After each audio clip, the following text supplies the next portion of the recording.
మీకు 2-3 సంఘటనలు చెప్తాను, ఎందుకంటే డీటెయిల్స్ మా రమేష్ గారు ఇంకా బాగా చెప్పగలుగుతారు. పులివెందల్లో 89 గవర్నమెంటు, కాంగ్రెస్ గవర్నమెంట్ వచ్చిన తర్వాత ఫస్ట్ తీవ్రమైనటువంటి ఫ్యాక్షనిజానికి తోడ్పాటు ఇవ్వడం మొదలైంది. ఒక్కొక్క గ్రామంలో ఎవరైతే ఆ రోజున ప్రత్యర్థిగా ఉన్నటువంటి బలంగా ఉన్న పార్టీలు ఉన్నారో వాళ్ళని ఏ రకంగా లొంగ తీసుకున్నారు అనేటువంటిది. పార్నపల్లి అనేటువంటి ఒక గ్రామం స్టోరీ చెప్తాం. పార్నపల్లి అనే విలేజ్లో తెలుగుదేశం పార్టీకి భారీ మెజారిటీ వచ్చింది అనేటువంటి చూసి పులివెందల నియోజకవర్గం రాజారెడ్డి గారు ఆ ఊర్లో క్యాంప్ వేసి కూర్చుని ఆ ఊర్లో ఉన్నటువంటి తెలుగుదేశం పార్టీ నాయకుల్ని చిన్న కేసు పెట్టి జైల్లోకి పంపించి ఒక కంప్రెసర్ తీసుకొచ్చి 2 కంప్రెసర్లు 3 కంప్రెసర్లు తీసుకొచ్చి ఇంటి పునాదులకు డ్రిల్ చేశారు. ఈ మోడర్న్ డేలో ఎవడు చూసున్నాడు? ఈ సమాజంలో ఈ ఆంధ్రప్రదేశ్ రాష్ట్రంలో జరిగింది.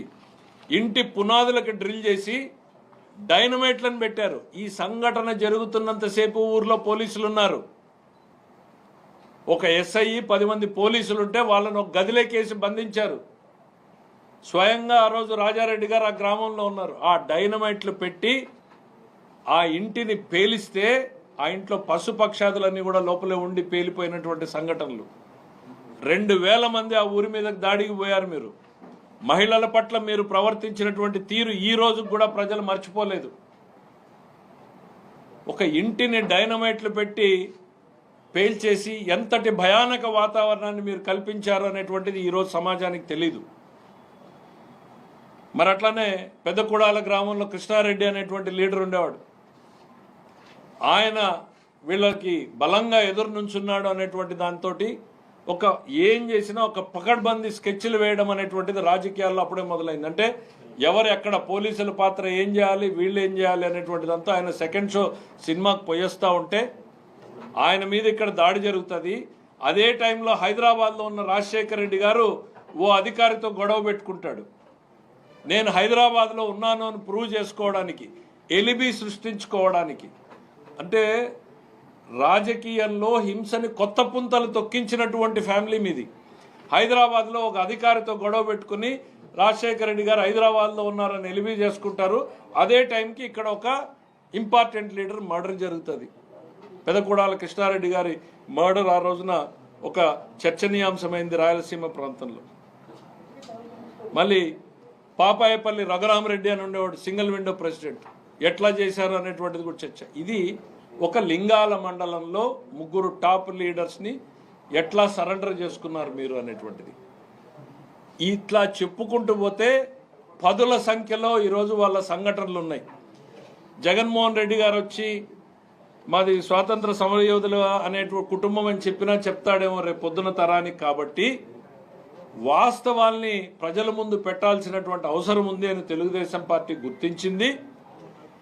పులివెందల సంఘటనలు, పులివెందల ఘటనలన్నింటి మీద కూడా ఒక పుస్తకాన్ని వెలువర్చాలనేటువంటి ఆలోచన తెలుగుదేశం పార్టీ చేస్తూ ఉంది. రాజశేఖర రెడ్డి ముందు రాజకీయాలు ఎట్లా ఉన్నాయి, వైఎస్ కుటుంబం ముందు, తర్వాత నేరమయం ఎట్లా అయినాయి అనేటువంటి దాన్ని. రాజకీయాల్ని నేరమయం చేసిందే మీరు. ఆ వృత్తి వదులుచుకోవడానికి 30 సంవత్సరాలు ఈ రాష్ట్రానికి పట్టింది.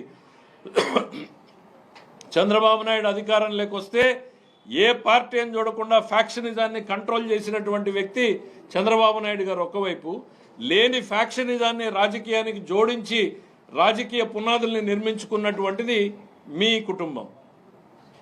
సో ఈ చరిత్ర మొత్తం తెలుసుకోవాల్సినటువంటి పరిస్థితి ఉంది. అట్లాంటి మీకు సెల్ఫ్ సర్టిఫికేట్ ఇచ్చుకుంటున్నారు. నా అంత మంచోడు రాష్ట్రంలో లేరు, నా అంత అమాయకుడు లేడు. మీరు విక్టిమ్ కాదు, మీరు బాధితుడు కాదు, మీరు ముద్దాయిలు, మీరు నిందితులు. ఈ ప్రజాస్వామ్యంలో మీరు ముద్దాయిలు, నిందితులు, నేరమయ రాజకీయాలకు పునాదులు వేసినటువంటి వ్యక్తులు. మీ నైజం నేరం, మీ రాజకీయం నేరమయం. అది రాజారెడ్డి గారితో ఆగిపోలేదు, మీ దగ్గర కూడా కొనసాగుతూనే ఉంది.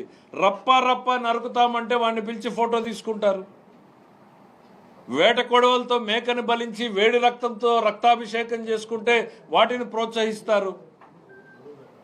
కారు కింద నిమ్మకాయలాగా తల కార్యకర్తల్ని నలుగుతూ ఉంటే నిర్లక్ష్యంగా చూస్తూ ముందుకెళ్ళిపోగలిగినటువంటి నైజం మీది. అధికారమే పరమావధి, తనామనా లేదు, తల్లి చెల్లి లేదు, సొంత పార్టీ కార్యకర్త కారు కింద నలిగిపోయినా పట్టించుకునేటువంటి పరిస్థితి లేదు. అది ఇంకా చెప్తూ పోతే డాక్టర్ సుధాకర్ నుంచి సుబ్రహ్మణ్యం వరకు, బాబాయ్ హత్య వరకు. ఇవాళ గొడ్డలి అని అంటేనే మీకు ఉలికిపాటు పడతా ఉన్నారు. గుండెపోటుకి గొడ్డలిపోటుగా ఈ రాష్ట్రం అర్థం చేసుకోవడానికి ఓ 24 గంటలు పట్టింది. గొడ్డలిపోటును కూడా గుండెపోటుగా చూపించగలరు. ఈరోజు ఇన్ని అకృత్యాలు చేసిన మీరు మేము అమాయకులు అని చెప్పుకోగలరు. మీరు నిజాల్ని ప్రజల ముందుకు చెప్పాల్సినటువంటి బాధ్యత ఉంది. అందుకనే చెప్తున్నాం, గొడ్డలి పార్టీ సమాజానికి హానికరం. గొడ్డలి పార్టీ నెవర్ అగైన్ అని నేను అసెంబ్లీలో చెప్పాను. నేను మొదటి బడ్జెట్లో చెప్పాను గొడ్డలి పార్టీ సమాజానికి హానికరం అని. మొన్న రెండో బడ్జెట్లో చెప్పాను గొడ్డలి పార్టీ నెవర్ అగైన్ అని. ఎందుకు అనంటే ఒక తరం నష్టపోయింది, రెండో తరం నష్టపోతుంది. ప్రపంచంలో శరవేగంగా మార్పులు వస్తూ ఉంటే అందిపుచ్చుకునేలాగా యువకుల్ని తయారు చేయాల్సినటువంటి బాధ్యత ఈ రాజకీయ వ్యవస్థ మీద ఉంది. మీరేం చేశారు? చంద్రబాబు నాయుడు ఒక తరానికి ఉపాధి కల్పించేటువంటి సాఫ్ట్వేర్ మీకు ఇష్టం ఉన్నా లేకపోయినా, మీ తండ్రి గారు ఏం మాట్లాడారో నేనున్నాను ఆ రోజు. ఆయన ఇంటర్నెట్ గురించి ఎన్ని జోకులు వేశారో విన్నారు.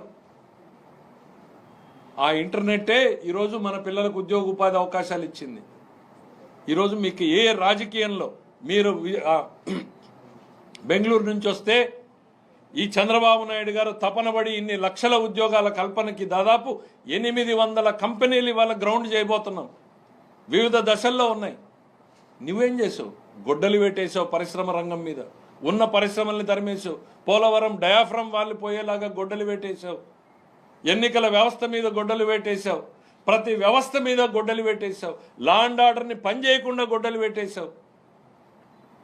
అలాంటి గొడ్డలి గురించి మాట్లాడుతూ ఉంటే మీరు ఖచ్చితంగా ముమ్మాటికి గొడ్డలి పార్టీనే. ఈ రాష్ట్రంలో ప్రతి కుటుంబం కూడా దీన్ని గుర్తుపెట్టుకోవాల్సినటువంటి పరిస్థితులు ఉన్నాయి.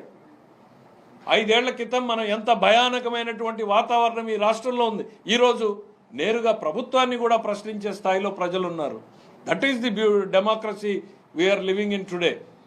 మీరు భయం అచ్చెన్న గారు అరెస్టు దగ్గర నుంచి చంద్రబాబు నాయుడు గారు అరెస్టు వరకు జరిగినటువంటి సంఘటనలు ఒక్కసారి చూస్తే, శుక్రవారం వచ్చిందంటే ఏ నాయకుడు అరెస్టు, శుక్రవారం వచ్చిందంటే ఏ పొక్లైన్లు ఏ ఇంటి మీద పడి ఎవడి ఇంటిని కూలుస్తారో తెలీదు. అదే పొక్లైన్లను మీరు కూల్చడానికి వాడితే అదే పొక్లైన్లు రాష్ట్రాన్ని నిర్మించడానికి ఈరోజు చంద్రబాబు నాయుడు వాడుతున్నాడు. ఇదే రమేష్ గారి పార్లమెంటు కాన్స్టిట్యున్సీలో వెళ్ళి ఆర్సలర్ మిట్టల్ దగ్గర చూడండి ఎన్ని వందల పొక్లైన్లు పనిచేస్తూ ఉన్నాయో.